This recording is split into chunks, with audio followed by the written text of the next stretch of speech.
ሰላም ሰላም ጤና ይስጥልኝ ውድ የኪችን ቤተሰቦች እንዴት ናችሁልኝ? ደህና ናችሁ ወይ? እኔ በጣም ደህና ነኝ። ዛሬ ደግሞ በጣም ቆንጆና በጣም ቀላል የሆነ የጾም ብስኩት አሰራር ነው የምናየው። በጣም ቆንጆ ነው፣ ትወዱታላችሁ። እስከ መጨረሻው ድረስ አብራችሁ ይቆዩ። እንደ ሁሌውም ቪዲዮን ስትጀምሩ ላይክ እያደረጋችሁ ጀምሩ። አሁን ወደ አሰራሩ እንሂድ። በመጀመሪያ ያው የምናሽበትን ሰሃናችንን እናዘጋጃለን። ከዛ ስኳር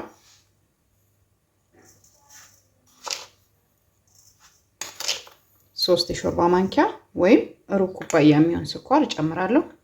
ከዛ ግማሽ ኩባያ ውሃ ወይም ግማሽ የውሃ ብርጭቆ ማለት ነው ውሃ እጨምራለሁ ማለት ነው።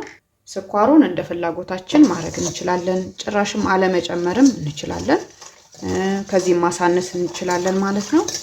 ስኳሩንና ውሃውን በደንብ አድርጌ አዋህደዋለሁ። ስኳሩና ውሃው ከተዋሃደልኝ በኋላ ከዛ ዘይት ሩብ ኩባያ የሚሆን ጨምራለሁ እና ጨው ትንሽ እንጨምራለን። ለስኳሩ ቆንጆ ውህድ ይሰጠናል ማለት ነው ከስኳሩ ጋር። ከዛ ዱቄታችንን እንጨምራለን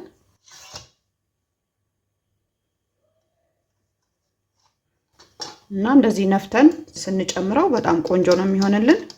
እና 3 ኩባያ ድምሬያለሁ ማለት ነው።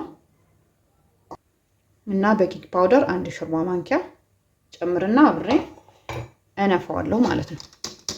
በጣም ቆንጆ ነው የሚሆንልን። ኬክም ሆነ ብስኩት ዳቦም እንደዚህ ነፍተን ስንሰራው ቆንጆ ይሆንልናል ማለት ነው። በመቀጠል ትንሽ ጥቁር አዝሙድ እጨምራለሁ። በጣም ቆንጆ ነው የሚያደርግልን። ይበቃዋል ይሄን ያክል ከተጨመረ።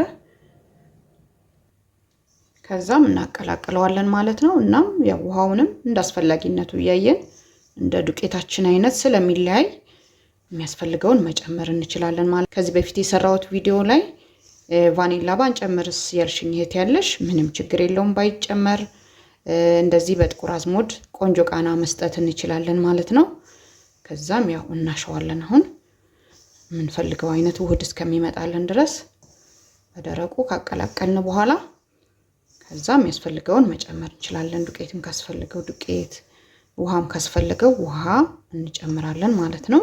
ከውሃ ከዘይቱ ጋር እንደዚህ በደረቁ ሽት ካደረግነው በኋላ በደንብ ዱቄቱን ካዋሃድነው በኋላ እንዳስፈላጊነቱ ውሃችንን እንጨምራለን ማለት ነው። እሺ አሁን ትንሽ ደረቅ ስላለ የቀረውን ውሃ እጨምራለሁ። ሌላ ሩብ ኩባያ ውሃ ጨምሬበታለሁ ማለት ነው። እሺ ይሄው አሽቸዋለሁ። እንደምታዩት ውፍረቱን በዚህ መልኩ እናደርጋለን ማለት ነው። ብዙ ሳይል አላ ብዙም ድርቅ ሳይል በጣም እናደርገዋለን ማለት ነው። ያው መጠኑ እንደ ዱቄታችን አይነት ስለሚወሰን እያየን የሚያስፈልገውን መጨመር መቀነስ እንችላለን ማለት ነው። በመቀጠል መዳመጫዬ ላይ ትንሽ ዘይት ጨምርና ከዛም ሊጣችንን እናመጣለን። ሁለት ቆርጠዋለሁ።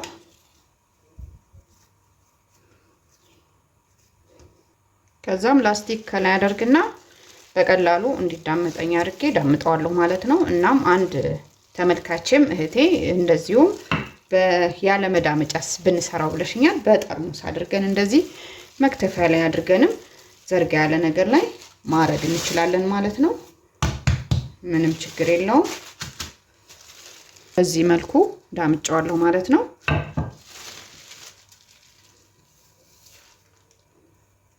ሳይወፍርም ሳይሳሳም እናደርገዋለን ማለት ነው። ከዛ ዘይት መጥበሻችን ላይ እንጨምራለን።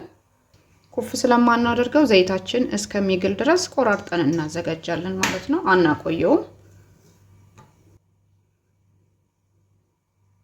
ምንም ቅርጽ ማውጫ ምንም አያስፈልገንም።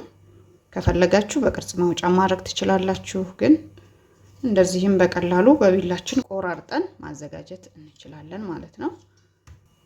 በጣም ቀላል ነው። በጣም ነው የሚጣፍጠው። በዛ ላይ መቆየት ይችላል። ቶሎ የሚበላሽ አይደለም ማለት ነው።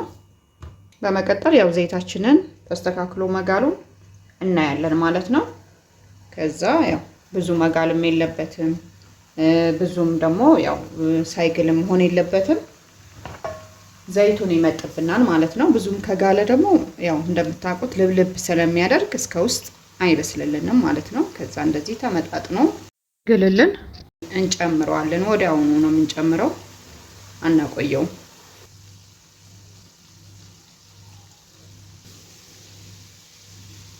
እሺ ያው መሃል ላይ ያው እየበሰለ ያለው ከጎን ያስታውቀናል። እየቀላ ስለሚሄድ እሱ እገለብጠዋለሁ ማለት ነው። ቀድሞ የሚበስለው መሃል ላይ ስለሆነ እሺ ከገለበጥነው በኋላ ቶሎ ነው የሚበስለውና እንዳያርብን መጠንቀቅ አለብን ማለት ነው። ከዛም ያው መሃል ላይ የገለበጥነው ስለበሰለ እሱን እናንጠፈጥፋለን። ከዛም ሶፍት ላይ እናደርገዋለን ማለት ነው፣ ዘይቱን እንዲመጥልን።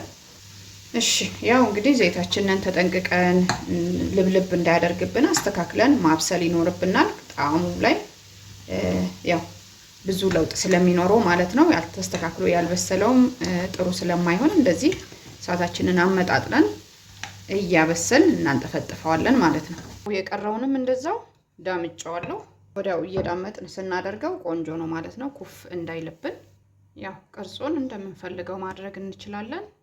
ይሄንን እንደዚህ በሶስት ማዕዘን እናደርገዋለን ማለት ነው። ሊጡ በጣም ቆንጆ ሊጥ ስላዘጋጀን ይሄው እንደምታዩት እንደምንፈልገው ነው የሚታዘዘን ማለት ነው። እና ያው ትንሽ እናሸዋለን ቆንጆ እንዲሆንልን ማለት ነው። በጣም ቀላል ነው። ሌላውንም እንደዛው ዘይታችንን አመጣጥነን ካጋልን በኋላ ያው እንጨምራለን ማለት ነው።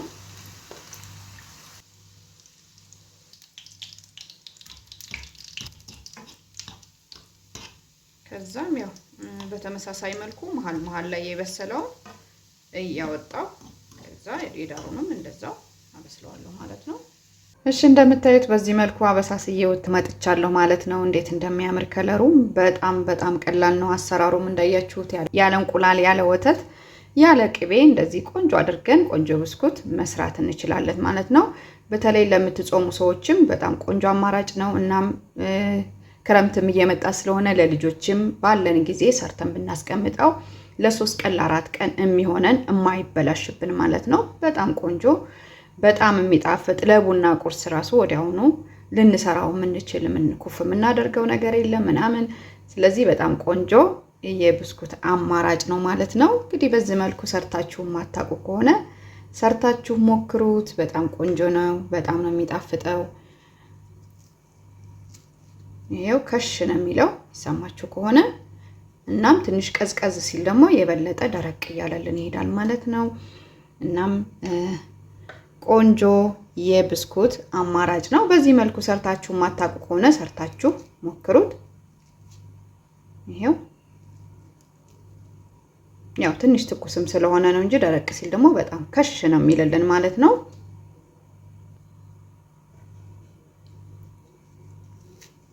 ይሄው እና በጣም ቆንጆ ነው። በዚህ መልኩ ሰርታችሁ ሞክሩት። በጣም ነው የሚጣፍጠው። እና የተለያዩም የብስኩት አሰራሮች አሉ፣ ገብታችሁ ይዋቸው። በጣም ሰው የወደዷቸው በጣም የሚጣፍጡ የብስኩት አሰራሮች ናቸው። ተወዷቸዋላችሁ። የዛሬ ቪዲዮ ይሄንን ይመስላል። አዳዲሶች ካላችሁ ሰብስክራይብ እያደረጋችሁ ቤተሰብ ሁኑ እላለሁ። እንደ ሁሌም ላይክ፣ ሼር፣ ኮሜንት ማድረጋችሁንም አትርሱ። ስለተከታተላችሁኝ እጅግ በጣም አድርጌ ነው የማመሰግነው። በሌላ ቪዲዮ እስከምንገናኝ በያላችሁበት ሰላም ጤና ቆዩልኝ እላለሁ። ቻው፣ ደህና ቆዩ።